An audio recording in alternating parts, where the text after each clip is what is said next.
secara industri tempe yang berada di Desa Karangmuni yang beranggotakan saya Lista Niken Pratiwi absen 4 dari kelas 10 IPA 2, saya Ananda Tiwan Yuningsih absen 5 dari kelas 10 IPA 2, saya Talita Indonesia absen 33 dari kelas 10 IPA 2, saya Rafika Mesatiha absen 25 dari 10 IPA 2. Wawancara kami.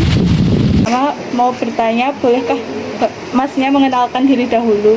Nama saya Agus Sairi dari Pekalongan, dan ini mas saya M. Rosi juga dari Pekalongan, kakak saya sendiri.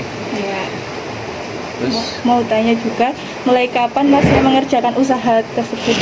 ini dulu dari 2014, dulu kan ikut bos itu, jadi ikut orang lain.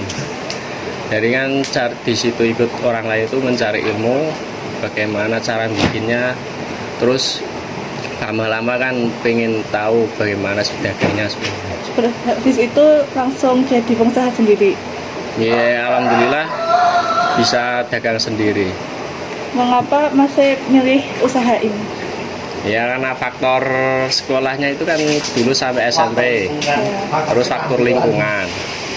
Di rumah itu kan kebanyakan, ya mohon maaf sekarang kurang toh ekonomi, jadi lulus SD, lulus SMP kebanyakan pada cari pekerjaan. Nah yang lebih cocoknya itu ya di sini bidangnya. Padahal kan di produksi Pekalongan itu kan mayoritas batik, konveksi. Lalu pindah ke sini? Iya, kebanyakan soalnya. Oh iya. Boleh tanya berapa modal awal usaha? Nah kalau dari awal modal itu kan dulu ikut bos. Oh. Jadi kan cara belajarnya semua orang pedagang tempe itu kan awalnya kan ngambil punya bos.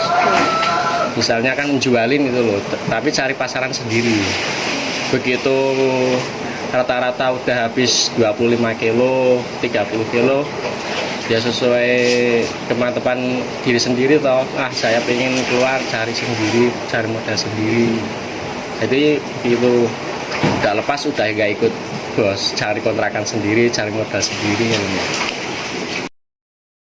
Berapa omset per hari yang Mas peroleh dari usaha ini? Ya semenjak harga kedelai naik terus, ya lumayan lah, habis ya kurang lebih 400. Itu kalau 500 itu kotor. Adakah kendala atau kegagalan yang pernah dialami? Kalau kegagalan dulu pernah pas Lebaran itu kan libur lama, ya 2 minggu. Di kegagalan itu kan perdagangan itu kan maksudnya bukan produksinya. Kalau kegagalan alhamdulillah belum pernah. Kalau produksinya pernah. Contohnya apa? Apa? Contoh kegagalannya. Contoh kegagalan itu dalam produksi nggak tempenya rusak gitu. Kalau masalah perdagangan sampai nggak dagang beberapa hari itu alhamdulillah tidak. Paling kendalanya cuma harga itu, bikin pusing toh gitu. Yeah. Apa solusi untuk menghadapi kendala tersebut? Ya paling solusinya cuma ya paling libur, terus berpikir bagaimana caranya kok sampai gini.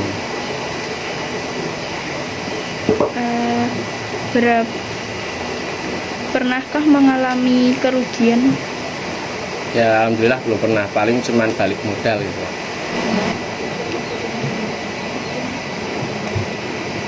Baik, faktor keberhasilan usaha Mas itu kira-kira dari mana ya? Kalau dari faktor keberhasilan, berhasil pasti kita punya tekad, berhasil pasti ada. Yang penting punya tekad, itu pasti berhasil. Ya. Terus di manakah Mas kira-kira mencari sumber bahan baku? ya dari sumbernya kedelai itu. Iya. Ya contohnya cari toko-toko itu toh. Biasanya beli di juragan kedelai itu sesuai modal kita berapa. Dan itu kan masing-masing harga itu beda-beda. Lalu bagaimana cara Mas mempasarkan usaha ini? Ya biasanya ditawarin harga segini, ketebalan segini. Kadang persaingan itu kan susah, Mbak. Harganya 2.500, 3.000, Di sini lebih tipis, di sana lebih tebal. Tapi di sini kan menjaga dari kualitas harga, kualitas kedelai, rasanya itu kan ada yang beda. Kalau masalah harga itu ketebalan itu kan masing-masing. Ada yang tebel, tapi rasanya beda, kurang gurih atau kurang apa gitu loh. Tapi kan kalau di sini kan menjaga kualitas, alhamdulillah. Ya mayoritas nggih pelanggan ada yang nggak ada bertahan gitu loh. Jadi dari rasanya itu dia tahu mana yang enak, mana yang tidak. Ya. Lalu bagaimana tanggapan Mas terkait pesaing? Mungkin pesaing bisnis. Ya kalau pesaing bisnis ya sangat gimana ya, disayangkan sekali sih. Nggak bisa kompak ini. Di harga segini nggak bisa, ukurannya nggak sama. Ada yang ya gimana ya, cara kasarnya itu kan saling membunuh. Jadi di sini harganya 2.500 tebal, punya saya harga 2.500 tipis. Itu biasanya yang jadi perbandingan seperti itu. Ada yang itu kan menjadi kendala dari bakul sayur itu loh Mbak. Dari dagang sayur itu kan milih yang tebal, dapat dapat tempe yang tebal. Gimana caranya dia bisa dapat untung, bisa laku itu gimana? Tapi dari segi rasa itu dia bebas. Kalau biasanya itu produksi di rumah biasa, konsumsi biasa di rumah itu biasanya milih seperti punya saya. Alhamdulillah seperti itu. Bagaimana proses pembuatan tempe dari awal hingga menjadi produk? Kalau dari awal kedelai kan macam-macam ya, cara pembikinannya itu macam-macam, berbeda-beda. Versinya itu ada yang perebusan 1 kali, ada yang 2 kali. Terus ada juga untuk pusaran atau peragian tempe, itu juga macam, ada yang basah pakai air, ada juga yang pakai kering. Kalau dari awal, kalau prosesnya saya sendiri itu 1 kali rebusan. Dari awal itu dari kedelai direbus itu sekiranya matang, terus direndam itu 1 malam atau lebih dari 12 jam. Terus setelah itu untuk pembikinan itu harus penggilingan prosesnya untuk pemecahan kedelainya sendiri. Setelah itu cuci bersih, terus sama dibuang kulitnya dari kedelai. Ya kulitnya atau limbahnya juga bisa bermanfaat untuk peternakan sapi juga bisa. Terus dari sampai pencucian bersih ditiris. Ini kalau punya sendiri ya, ini pakainya semi, dalam arti semi, nggak basah ya nggak kering. Dalam arti cuman penyiraman pakai air panas karena faktor dari lingkupan cuaca dingin. Kalau bisa juga pakai air juga bisa, cuman kan kalau di sini kan dari faktor lingkungan kan cuacanya kan agak dingin, jadi pakai air hangat untuk mempercepat penjamuran.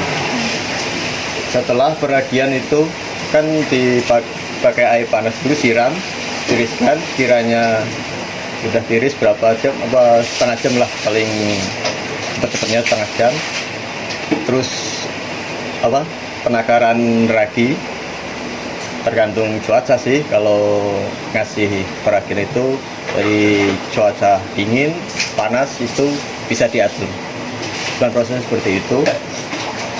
Kalau di sini biasanya kalau cuacanya dingin, terus pembikinannya kalau awal juga agak sedikit peragiannya. Tapi kalau cuacanya panas, ya agak sedikit kurangin peragiannya, nggak terlalu banyak.